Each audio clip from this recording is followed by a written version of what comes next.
Okay, so it tells us right here, choose all.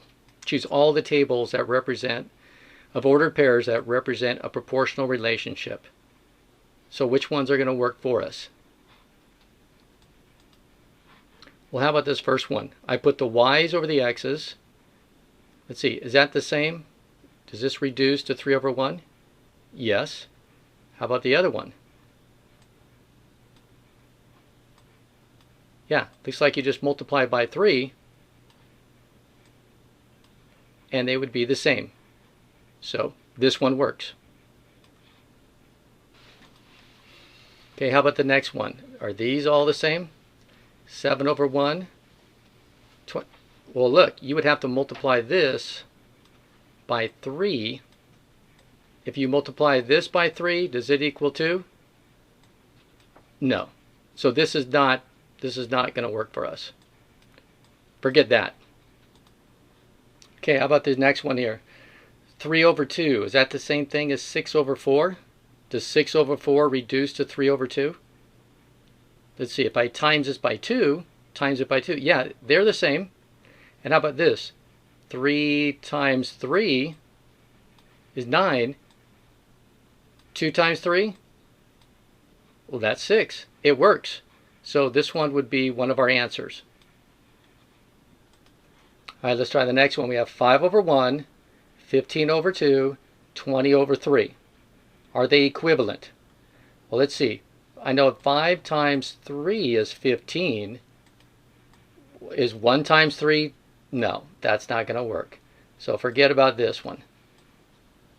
So A and B are the answers. Okay, it says select all, right? Select all the graphs that represent proportional relationship. Okay, well, to do that, remember, it's supposed to be at the origin and straight. This is no. Forget about this one. This is yes. Straight through the origin. This is a yes. And this is a no. Remember, it has to go through the origin. So forget about this one. So C and D are the correct answers. Okay, use the graph below, and the question is, what is the unit rate? All right, so we need to figure out where this line crosses one of these intersections. It's best to make the picture large, and as I go along here, nope, not quite there. See, it doesn't cross that intersection.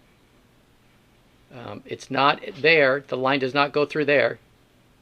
But right here, oops, you know what? This thing's not working right. Hang on.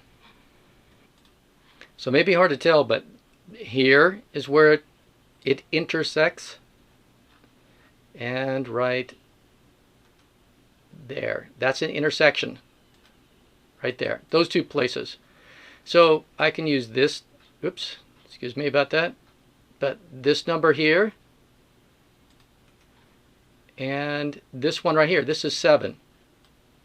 Okay, and this is 100.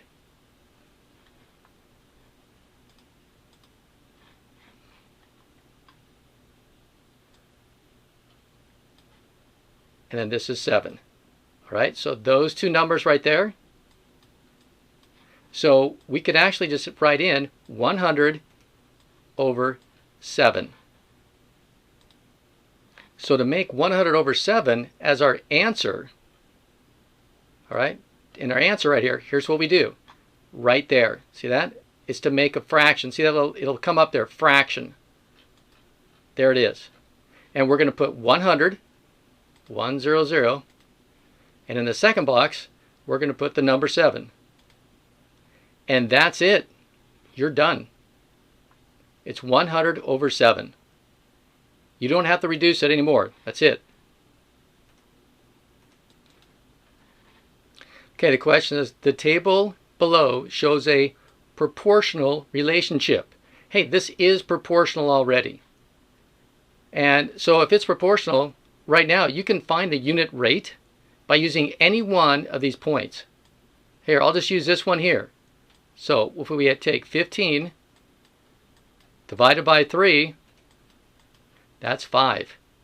And the unit rate is 5 gallons per mile. 5 gallons per mile is a unit rate.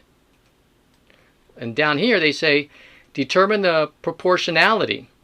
Enter an equation in the form of y equals px. Or we used to say y equals, and I think we use the term, or the letter k, x. But, so we have this, we have y equals, you have your x, and then your constant of proportionality, or unit rate, goes right there. And that is what you would enter. Y equals 5x. So if this is my answer, how do I enter it in? Use these variables here. So, right, this is where I put my answer. So I'm going to say y. I have an equals 5. And I'll use the x. Don't put any spaces, don't put any capitals, just that. No periods. And that's it. That is your answer.